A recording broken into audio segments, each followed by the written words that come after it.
Hello public, welcome back to new video. आपने अफगानिस्तान की ये वीडियो देखी ही होगी जिसमें लोग तालिबान से बचने के लिए यूएसए जा रहे प्लेन में बैठने के लिए भाग रहे हैं, जिसमें से 2-3 उड़ते प्लेन में से नीचे भी गिर रहे हैं। पर आखिर तालिबान है क्या? क्यों अफगानिस्तान में तालिबान का खौफ है? इस वीडियो में जानेंगे तालिबान की पूरी कहानी। अगर वीडियो पे नए हो तो वीडियो को लाइक करके ऐसे ही और वीडियो के लिए चैनल को सब्सक्राइब करें। तो बिना देर किए वीडियो स्टार्ट करते हैं। तालिबान का पश्तो लैंग्वेज में मतलब होता है छात्र या स्टूडेंट। तालिबान बेसिकली एक टेररिस्ट ग्रुप है जो आज अफगानिस्तान पे राज कर रहा है। पर तालिबान आया कहां से? आखिर तालिबान की हिस्ट्री क्या है? चलिए जानते हैं। अफगानिस्तान पे कई सदियों से अपना राज करने के लिए यूएसए और सोवियत यूनियन कंपटीशन कर रहे हैं, जिसे द ग्रेट गेम कहा जाता है। लेकिन आज तक इन दोनों कंट्री को कुछ भी नहीं मिला है। 1933 के दौरान जब जहीर शाह अफगानिस्तान के आखिरी राजा थे, उनके टाइम में 1964 में अफगानिस्तान का कॉन्स्टिट्यूशन बनाया गया था। उनके टाइम में ही वहां पर पार्लियामेंट बनी थी। उनके टाइम में अफगानिस्तान बहुत कुछ डेवलपमेंट्स हुए थे। वो अपने करीबी रिश्तेदार दाऊद खान पे बहुत ज्यादा विश्वास करते थे, इसीलिए उन्होंने दाऊद खान को प्राइम मिनिस्टर बना दिया। लेकिन दाऊद खान का तो सिर्फ नाम ही था, क्योंकि सारा कंट्रोल जहीर शाह का ही था। लेकिन जब जाहिर शाह अपनी किसी बीमारी के चलते इटली गए थे, तब दाऊद खान ने तख्ता पलट कर दिया और अफगानिस्तान के प्रेसिडेंट बन गए। इसमें उनको आर्मी और जनता का साथ था। दाऊद खान के टाइम पे अफगानिस्तान का डेवलपमेंट तो हुआ, पर वो बड़े बड़े शहरों तक ही था। छोटे गांवों में अभी तक बेरोजगारी और फाइनेंशियल क्राइसिस थी। इसीलिए अफगानिस्तान के लोगों ने और सोवियत यूनियन के साथ से एक कम्युनिस्ट पार्टी बनाई जिसका नाम था पीडीपीए, यानी कि People's Democratic Party of Afghanistan. इस पार्टी को सोवियत यूनियन कंट्रोल कर रहा था। इस पार्टी का काफी सपोर्ट मिला क्योंकि इसने इकोनॉमिक प्रॉब्लम और अनएम्प्लॉयमेंट जैसी प्रॉब्लम्स को दूर किया था। इस पार्टी का इन्फ्लुएंस काफी ज्यादा बढ़ता गया और 27 अप्रैल 1978 में इस पार्टी ने दाऊद खान और उसकी फैमिली को मार दिया और नूर मोहम्मद ताराकी को अफगानिस्तान का प्रेसिडेंट बनाया जाता है। नूर मोहम्मद ताराकी और अफगानिस्तान गवर्नमेंट सोवियत यूनियन के कहे मुताबिक ही काम करते थे। इस टाइम पे सोवियत यूनियन का अफगानिस्तान पर इन्फ्लुएंस देखकर यूएसए ने अफगानिस्तान के लोगों को भड़काने की सोची। अफगानिस्तान गवर्नमेंट के खिलाफ अलग अलग ग्रुप बने जिन्हें मुजाहिदीन कहा जाता था। यूएसए मुजाहिदीन को फंडिंग देता था और ट्रेनिंग देता था, जिससे वो अफगानिस्तान गवर्नमेंट के खिलाफ लड़ सके।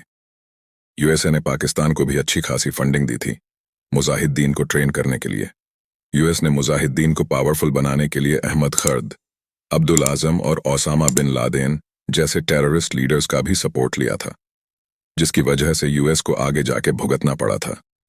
एक तरफ यूएसए मुजाहिदीन को ट्रेनिंग दे रहा था, दूसरी तरफ सोवियत यूनियन ताराकी को मॉस्को बुलाकर एडवाइस दी कि हफीजुल्लाह अमीन, जो अफगानिस्तान गवर्नमेंट के फॉरेन मिनिस्टर है, उसे अपने मिनिस्ट्री ग्रुप से निकाल दे, क्योंकि उसके रिलेशन यूएसए की सीआईए के साथ थे। ताराकी वापस आकर अमीन को निकाले उससे पहले ही एयरपोर्ट पे अमीन ने उन्हें मार दिया और खुद ही प्राइम मिनिस्टर बन गया। ये देखकर सोवियत यूनियन को बहुत बड़ा झटका लगता है। अफगानिस्तान को हाथ से फिसलता देख 24 दिसंबर 1979 को काबुल पर अपनी आर्मी के साथ अटैक कर देता है और फिर से सोवियत यूनियन अफगानिस्तान पे कब्जा कर लेता है और बाबराक कमाल को प्रेसिडेंट बनाया जाता है।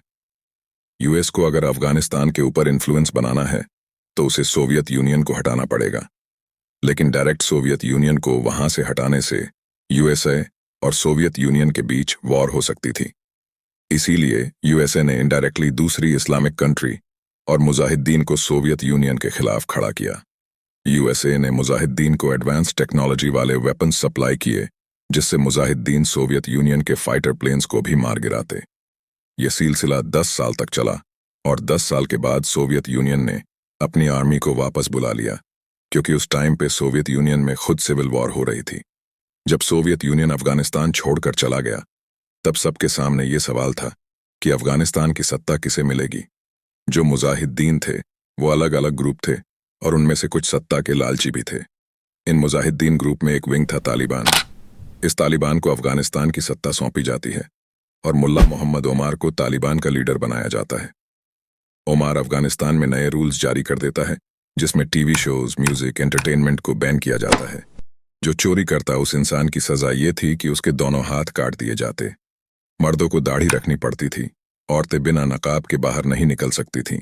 इस दौरान ओसामा बिन लादेन, जो अल कायदा टेररिस्ट ग्रुप का लीडर था, उसके रिलेशन कुछ रीजन के चलते बिगड़ जाते हैं। इसीलिए ओसामा बिन लादेन यूएसए के खिलाफ एक अटैक प्लान करता है, और वो अटैक था दुनिया के सबसे खतरनाक अटैक्स में से एक 9 सितंबर 2001 का अटैक। अगर आप 9/11 के ऊपर फुल डिटेल्ड वीडियो चाहते हो तो कमेंट में 9/11 लिखें। इस अटैक के चलते USA government Osama bin Laden को पकड़ना चाहती थी, पर ओसामा अफगानिस्तान में जाके छुप गया था, क्योंकि ओमार और ओसामा के बीच के रिलेशन बहुत अच्छे थे। जब यूएसए ने ओमार से ओसामा को वापस सौंपने की बात की तो ओमार ने इस बात से इनकार कर दिया। तब यूएसए और नाटो की दूसरी कंट्रीज के साथ 7 अक्टूबर 2001 को अफगानिस्तान पे अटैक कर देता है। पहले तो ये अटैक फाइटर प्लेन्स से होता है, बाद में सोल्जर्स अटैक करते हैं। तालिबान और ओसामा को वहां से पाकिस्तान भागना पड़ता है, और अब अफगानिस्तान गवर्नमेंट यूएसए के कंट्रोल में थी। यूएसए ने अफगानिस्तान में इलेक्शंस करवाए और हमीद कारजाई को वहां का प्रेसिडेंट बनाया जाता है। दूसरी तरफ तालिबान फिर से हमला करने के लिए तैयार था, और इस बार तालिबान के साथ हक्कानी नेटवर्क, आईएमयू और अल कायदा जैसे ऑर्गेनाइजेशन जुड़ गए थे। 2 मई 2011 के दिन US army Osama bin Laden को मार गिराती है। यूएसए का मेन मकसद ओसामा को मारना था, जो पूरा हो गया था, लेकिन यूएसए ओसामा को मारने के बाद भी अफगानिस्तान में ही था।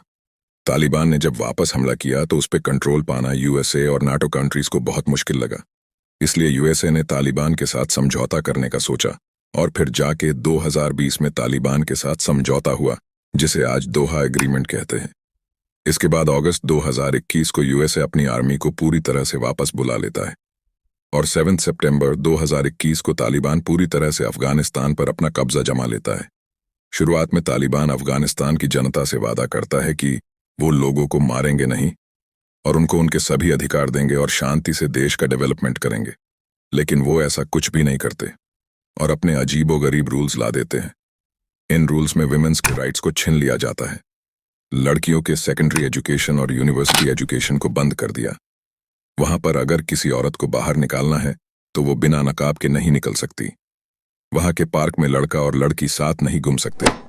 वहां पे वॉइस ऑफ अमेरिका और बीबीसी जैसे चैनल को बैन कर दिया गया है। वहां पे टिकटॉक और पबजी को भी बैन कर दिया गया है। वहां के 1/3 लोग आज भूख से तड़प रहे हैं, क्योंकि अफगानिस्तान की इकोनॉमी आज पूरी तरह से तबाह हो चुकी है। तालिबान की वजह से वहां पर 1000 से ज्यादा लोग मारे गए हैं। तालिबान से परेशान होकर वहां के लोग वहां से भाग रहे हैं।